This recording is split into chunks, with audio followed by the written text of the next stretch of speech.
Chapter है समाकलन। समाकलन को इंग्लिश में इंटीग्रेशन बोलते हैं और इसका बेसिक फार्मूला है x का पावर n dx और इसका समाकलन इज इक्वल टू x का पावर n+1 और डिवाइड बाई n+1+c। तो इस बेसिक फार्मूले पे हम क्वेश्चन सॉल्व करेंगे। पहला क्वेश्चन है इंटीग्रेशन ऑफ x का पावर 3 dx। तो इस क्वेश्चन को इस फार्मूले के हेल्प से सॉल्व करेंगे। ये क्वेश्चन इस फार्मूले के जैसे है। यहाँ पर फार्मूला है इंटीग्रेशन ऑफ x का पावर n dx और यहाँ पर n का वैल्यू 3 दिया हुआ है तो x का पावर 3 dx। तो इस फार्मूले के जैसे इसको भी लिखेंगे तो इंटीग्रेशन ऑफ x का power 3 dx is equal to x का पावर 3+1 और डिवाइड बाई 3+1 और प्लस c होता है कांस्टेंट, तो यह लिख दिए। अब इसको सॉल्व कर लेंगे तो न्यूमरेटर में आएगा x का पावर 3+1 तो ये 4 हो जाएगा और डिवाइड बाई डिनोमिनेटर में आएगा 3+1 तो ये 4 हो जाएगा और प्लस c। तो ये इस प्रश्न का उत्तर हो गया। प्रश्न था इंटीग्रेशन ऑफ x का पावर 3 dx और फार्मूला यूज किए हैं इंटीग्रेशन ऑफ x का power n dx is equal to x का पावर n+1 और डिवाइड बाई n+1+c। तो c यहाँ पर कांस्टेंट टर्म है। तो इस क्वेश्चन को सॉल्व करेंगे तो इसको लिखेंगे x का power 3 dx is equal to x का पावर 3+1 और डिवाइड बाई 3+1। तो अंश में आ गया x का पावर 3+1 और हर में आ गया 3+1 और प्लस c। तो यह आ जाएगा x का पावर 4 और बटे 4 प्लस c। तो इस प्रश्न का ये उत्तर हो गया। अगला प्रश्न है इंटीग्रेशन ऑफ x का पावर 1/2 dx। तो यहाँ पर हमें समाकलन करना है x का घात 1/2 का। तो इसको भी हम इसी फार्मूले के हेल्प से लिखेंगे क्योंकि ये भी यहाँ पर फार्मूले के जैसे ही है। यहाँ पर n का वैल्यू 1/2 दिया हुआ है तो इसको लिखेंगे x का घात 1/2 और प्लस 1 और बटे 1/2 प्लस 1। अब इसको हल करेंगे तो आएगा x का घात इस 2 का इस 1 में गुणा होता है तो 2 कने 2 और ये 1 जुड़ जाएगा तो 2 कने 2 1 3 तो यह आ जाएगा 3/2।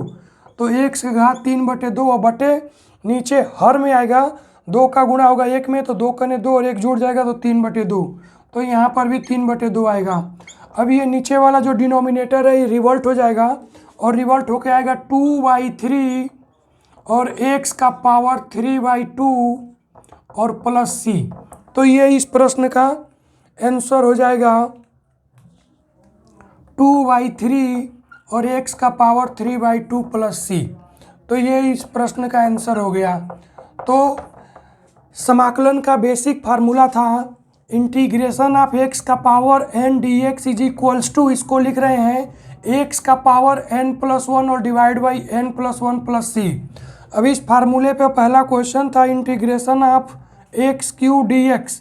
तो x³ dx इस फार्मूले के फॉर्म में दिख रहा है।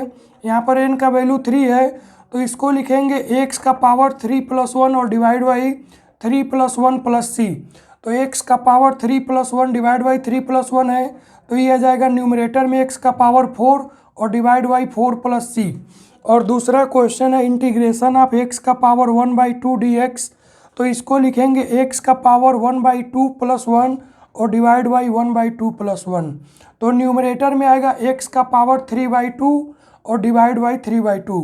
इस 2 का इस 1 में मल्टीप्लाई करेंगे, गुणा करेंगे तो 2 कने 2 और 2 में 1 जुड़ जाएगा 3 और ये 3/2 आ जाएगा और डिनोमिनेटर में भी आ जाएगा 3/2। तो डिनोमिनेटर उल्टा हो जाएगा और आएगा 2/3 x का पावर 3/2 प्लस c। तो ये समाकलन का बेसिक फार्मूला था इंटीग्रेशन ऑफ x का power n dx is equals to x का पावर n+1 और डिवाइड बाई n+1+c। अब अगला क्वेश्चन देखते हैं। अगला क्वेश्चन है इंटीग्रेशन ऑफ x का पावर 3/2 dx। ये क्वेश्चन है इंटीग्रेशन ऑफ एक्स का पावर 3/2 dx। तो यहाँ पर फार्मूला दिया हुआ था एक्स का पावर n dx, तो ये भी इसी फॉर्म का दिख रहा है। n का वैल्यू यहाँ पर 3/2 है, तो इसको इस फार्मूले के हेल्प से लिखेंगे एक्स का पावर 3/2 + 1 और डिवाइड बाई 3/2 + 1, तो ये वैल्यू आएगा और प्लस c, एक कांस्टेंट टर्म आ जाएगा। c एक कांस्टेंट होता है, तो इसको लिखेंगे एक्स का पावर, और इस 2 का इस 1 में मल्टीप्लाई होगा, तो यहाँ पे 2 का 1 में मल्टीप्लाई होगा तो 2 आएगा, और 2 को 3 में ऐड कर देंगे तो आ जाएगा एक्स का पावर 5/2 और डिवाइड बाई, डिनोमिनेटर में भी यही आएगा। इस 2 का इस 1 में मल्टीप्लाई होगा तो 2 कने 2 और 2 में 3 जुड़ जाएगा तो 5/2, तो यहाँ हर में भी 5/2 आ गया। अब यहाँ पर हर उल्टा हो जाएगा, और उल्टा होके आएगा 2/5 और एक्स का घात 5/2 और प्लस c, तो ये इस प्रश्न का आंसर हो जाएगा।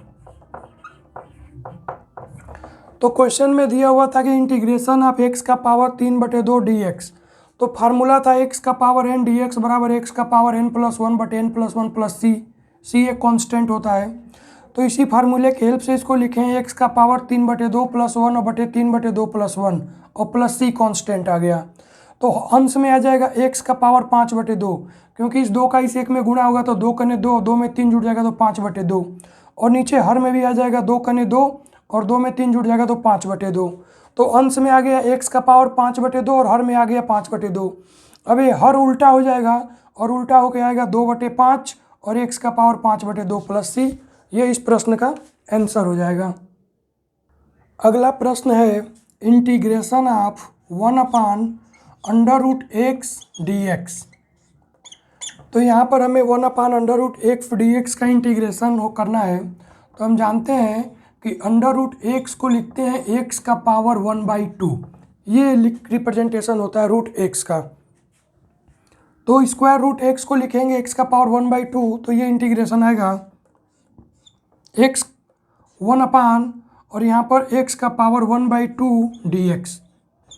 अब इसको डिनोमिनेटर को न्यूमरेटर में ले जाएंगे तो लिखेंगे इंटीग्रेशन ऑफ x का पावर माइनस का 1/2 और dx इज इक्वल्स टू, अब ये इस फार्मूले के फॉर्म में बन गया, ये x का पावर -1/2 dx, x का पावर n dx, यहाँ पर n की वैल्यू है -1/2, तो इसको लिखेंगे x का पावर -1/2 + 1 और डिवाइड बाई -1/2 + 1 और प्लस c, ये कांस्टेंट आ जाएगा।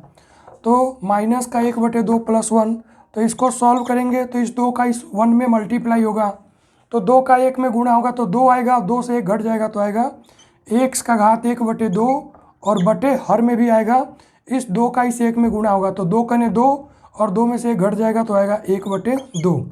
अब ये नीचे वाला हर उल्टा हो जाएगा, और उल्टा होके आएगा 2x का घात 1/2 और प्लस c। अब इसको हम लिख देंगे x का पावर 1/2 को क्या लिख सकते हैं, तो वर्गमूल x लिख सकते हैं या √x लिख सकते हैं, तो इसको लिख देंगे 2 और √x और प्लस c, तो ये इस प्रश्न का उत्तर हो जाएगा। तो यहाँ पर बेसिक फार्मूला था इंटीग्रेशन ऑफ x का power n dx is equals to x का पावर n + 1/n + 1 + c। इस फार्मूले पे कुछ इम्पोर्टेंट बेसिक क्वेश्चंस थे इंटीग्रेशन के।